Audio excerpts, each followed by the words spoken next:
Hello guys! Ayan, kami ning dalawa ng aking baby girl, Hana.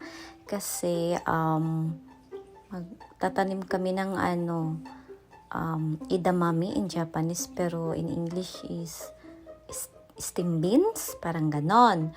So, since first time namin dalawa matry, syempre ako rin, first time kong matry paano magtanim ng steam beans. And ayan nga, yung mga taga-GE or Japan Agriculture na staff, sila yung magtuturo sa amin kung paano ang proper way sa pagtanim ng steam beans or edamame. And yun na nga, doon sa pot, kailangan naman ilagay doon ang soil. So, para yung soil na yun is binili na rin namin yan. Para makasama kami sa ganyan, paano magtanim ng steam beans. Kailangan muna naming magpa-schedule at magbayad din. Para, ayun, may libre na kaming lupa para sa steam beans. And, ayun, si Baby Hana, ayan, tumutulong din siya kung paano ang proper ng paghawak ng pot. Diyos ko Lord, ang arte-arte. Tingnan mo yung kamay. My God, isang finger lang yung nakahawak. My God! Hanachang. Tapos, ayan na nga, kailangang alug-alugin. Alug-alugin. Or, ayan, para mas, mailagay namin lahat yung lupa doon sa pot.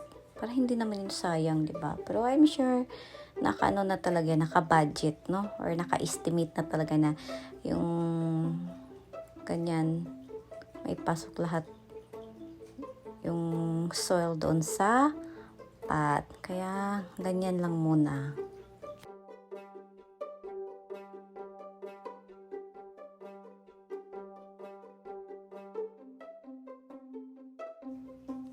Ayan, ay, gusto rin ni Baby Hana na alug-alugin yung soil. And, tapos, ayun nga, kailangan din i-balance, no? Para hindi tabingi yung lupa. So, kailangan i-balance muna. O, diba? Ganyan lang siya. Ganyan lang. By the way guys, that time is, hindi pa ako na-operahan dyan sa ovary ha. So, medyo late lang talaga yung upload natin. Kaya, ayan.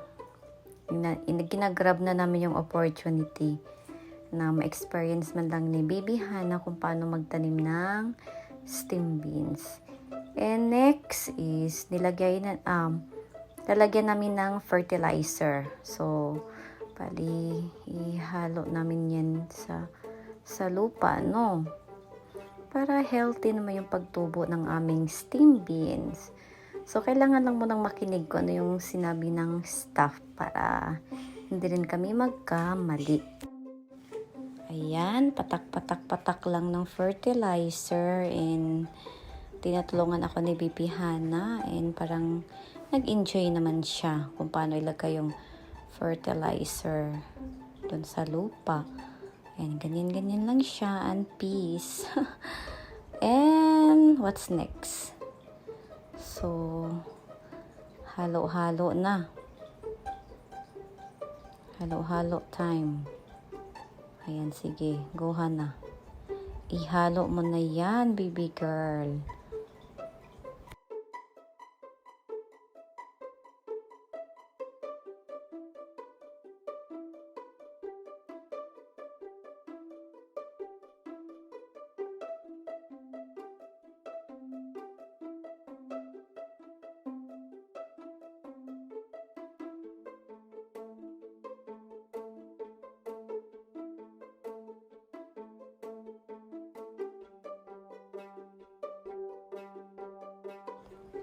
At yan na nga.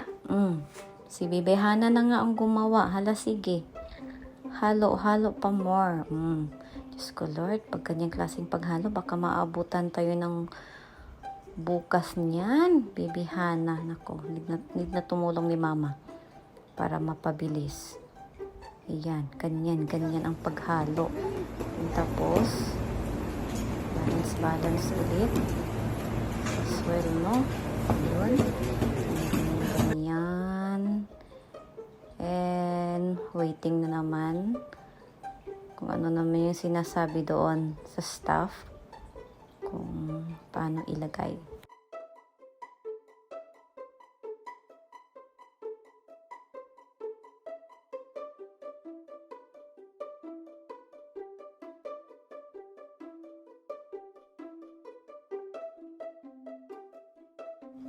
Ayan na nga. Kumuha na si Bibi Hana ng parang maliit na papel kasi andun yung seeds ng stem beans. And yun nga, 9 seeds lang yan. So, parang every kailangan tatlo. Naku, ayaw pa. Ito talaga si Hana. Excited. Ayaw makinig sa staff. Excited nang itanim si beans sa loob.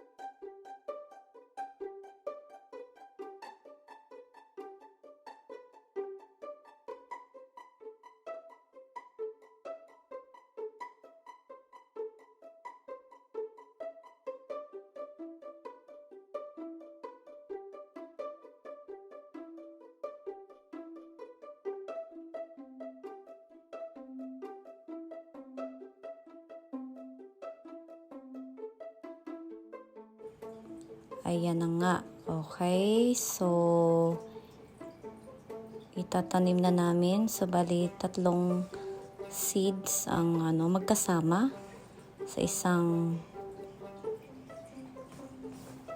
ano ba yan? Hindi ko alam paano sabihin yan.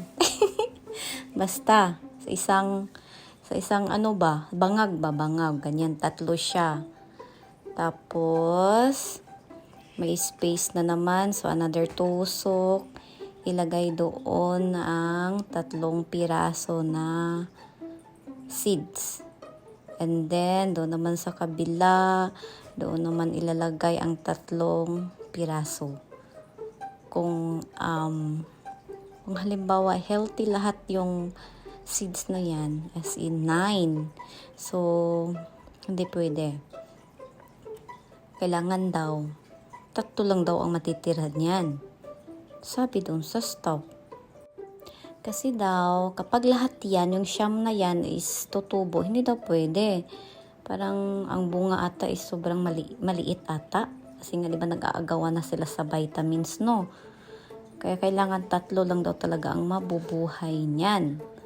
So, no choice. Ganun talaga.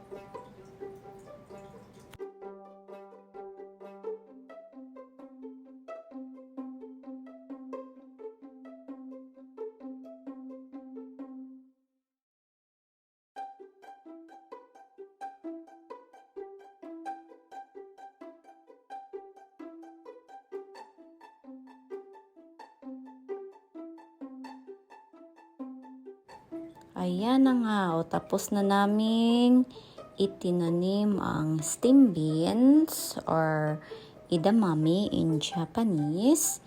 So, konting push lang si Hana dyan. And that is for today's video. Ayan, at least may remembrance na si Bibi Hana kung paano magtanim ng stem beans or edamame. Thank you for watching. Love you all, guys. Mwah, chup chup.